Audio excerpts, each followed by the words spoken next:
ఒక రాయి కడితే చక్కగా అవుతుందా? కాదు. పోనీ ఒక చక్కర స్కేల్ తెచ్చి తాడి పెట్టి కడితే చక్కగా అవుతుందా? అసలుకే కాదు. మీదికెళ్ళి స్కేలే వంకర పోతుంది కావచ్చు. ఇంతకీ ఈ కుక్కతోక వంకర శాస్త్రానికి అర్థమేందంటే ఎన్నిసార్లు చెప్పినా అట్లనే ఉంటది, ఏం మారదని అర్థం. సేమ్ టు సేమ్ గిసొంటి వార్తనే ఒకటి చూద్దాం పారి. ఇక మారుతారు కావచ్చని ఆశపడ్డప్పుడల్లా మారుడు అనేదే లేదని నిరూపించుకుంటున్నారు పోండ్రి షేయిపాటి సర్కారోళ్ళు. ఏడాది కిందటి దాకా సర్కారు దవాఖాన్లంటే కార్పొరేట్ దవాఖాన్ల లెక్కనే ఉన్నాయని జనాలు మాట్లాడుకుంటున్నారు. అట్లా ఉండు జనాలకు నచ్చలేదో ఏం పాడో గాని దవాఖాన్ల రూపురేఖలు మార్చేసిన కారు పార్టీని ఓడగట్టి షేయిపాటి చేతికి పగ్గాలు అప్పజెప్పిర్రు. వాళ్ళు కుర్చీలకెక్కి సుతం ఏం తక్కువ ఏడాది అవుతుంది. అయితే ఈ ఏడాదిలోనే సర్కారు దవాఖాన్లంటే జనాలు ఆమడ దూరం ఉరికేటట్టు తయారు చేసి రికార్డు సృష్టించింది మన గ్రేట్ షేయిపాటి సర్కారు. ఇంతకీ ముచ్చటేందంటే చెప్పుడు కాదు, చూడుర్రి మీరే.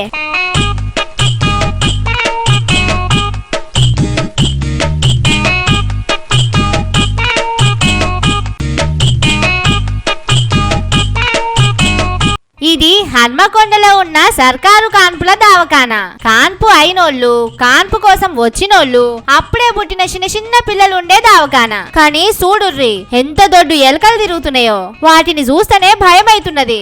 ఆపరేషన్ థియేటర్ పక్కకు మొత్తం చెత్త కుప్పలు, అంత గలీజ్ మోపైందట. ఆ గలీజుకు లేబర్ రూమ్ పక్కన ఉన్న బాలింతలు, గర్భిణీల వార్డులకు ఇగో ఎలకలు ఇట్లా తొవ్వ పెట్టినాయి.